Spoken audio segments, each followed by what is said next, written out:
ವಿರುದ್ಧ BJP rebels ತಂಡದ ಹೋರಾಟ ಇನ್ನೂ ಕೂಡ ಮುಂದುವರಿತಾ ಇದೆ. ಇಂದು ಬೆಳಗಾವಿಯಲ್ಲಿ ಬಿಜೆಪಿ ರೆಬಲ್ಸ್ ಹೋರಾಟವನ್ನ ಮಾಡ್ತಾ ಇದ್ದಾರೆ. ಈ ಒಂದು ಹೋರಾಟದಲ್ಲಿ ಶಾಸಕ ಯತ್ನಾಳ್, ರಮೇಶ್ ಜಾರಕಿಹೊಳಿ ನೇತೃತ್ವವನ್ನು ವಹಿಸಿದ್ದಾರೆ.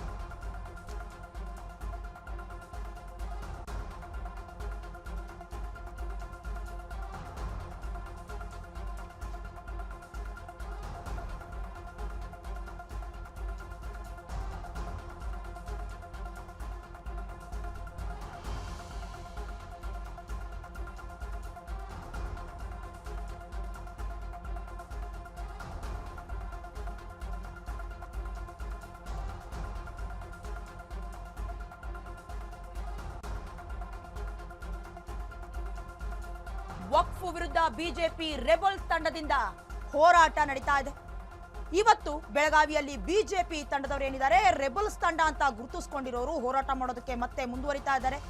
ಈ ಒಂದು ಹೋರಾಟದಲ್ಲಿ ಪ್ರಮುಖವಾಗಿ ಶಾಸಕ ಯತ್ನಾಳ್, ರಮೇಶ್ ಜಾರಕಿಹೊಳಿ ಅವರು ನೇತೃತ್ವವನ್ನ ವಹಿಸಿಕೊಂಡಿದ್ದಾರೆ. ಬೆಳಿಗ್ಗೆ 11 ಗಂಟೆಗೆ ಚೆನ್ನಮ್ಮ ವೃತ್ತದಿಂದ ಪಾದಯಾತ್ರೆ ಶುರು ಮಾಡಲಿದ್ದಾರೆ. ಗಾಂಧಿ ಭವನದಲ್ಲಿ ಬೃಹತ್ ಸಮಾವೇಶವನ್ನ ಕೂಡ ಆಯೋಜನೆ ಮಾಡಲಾಗಿದೆ. ಅಂದ್ರೆ ಬೆಳಗಾವಿಯಲ್ಲಿ ರಮೇಶ್ ಜಾರಕಿಹೊಳಿ ಶಕ್ತಿ ಪ್ರದರ್ಶನವನ್ನ ಮಾಡೋದಕ್ಕೆ ಸಜ್ಜಾಗಿದ್ದಾರೆ ಅಂತಾನೆ ಹೇಳಬಹುದು. ಎಲ್ರಿಗೂ ಗೊತ್ತಿರೋ ಹಾಗೆ ಏನು ಬಿಜೆಪಿ ಪಾಳೆಯದಲ್ಲಿ ಹೇಳಿಕೆ ಪ್ರತಿ ಹೇಳಿಕೆಗಳು ದಿನ ದಿನವೂ ಕೂಡ ಹೆಚ್ಚಾಗ್ತಾನೆ ಹೋಗ್ತಾ ಇದೆ. ಇವರ ಒಂದು ಗಲಾಟೆ ಕೂಡ ಎರಡು ಬಣಗಳು ಹೋಳಾಗುವಂತೆ ಮಾಡಿದೆ.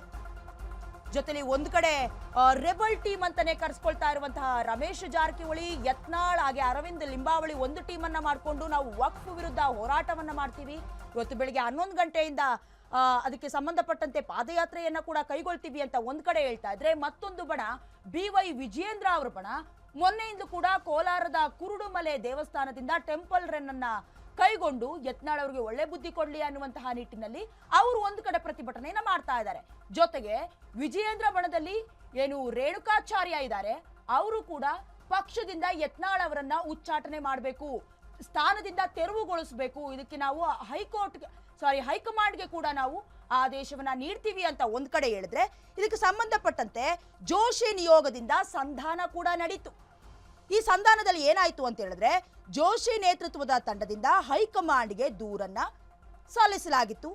ಜೊತೆಗೆ ಎಲ್ಲೋ ಒಂದ್ ಕಡೆ ಲೆಕ್ಕಾಚಾರ ಕೂಡ ಇದೆ, ಎಲ್ಲಾದ್ರೂ ಯತ್ನಾಳ್ ಅವರನ್ನ ಉಚ್ಚಾಟನೆ ಮಾಡಿದ್ರೆ ಲಿಂಗಾಯತ ಪಕ್ಷದಿಂದ ಬರುವಂತಹ, ಅದರಲ್ಲೂ ಕೂಡ ಲಿಂಗಶೈವ ಅಂದ್ರೇನು, ಪಂಚಮಸಾಲಿ ಸಮುದಾಯದಿಂದ ಬರುವಂತಹ ಕೆಲವೊಂದು ಮತಗಳು ಮುಂದಿನ ಚುನಾವಣೆಗೆ ನಮಗೆ ಉಲ್ಟಾ ಹೊಡೆಯುತ್ತೆ, ಇದರಿಂದ ಉಚ್ಚಾಟನೆ ಮಾಡೋದಕ್ಕೆ ಬರೋದಿಲ್ಲ ಅಂತ ಹೇಳಿದ್ರು.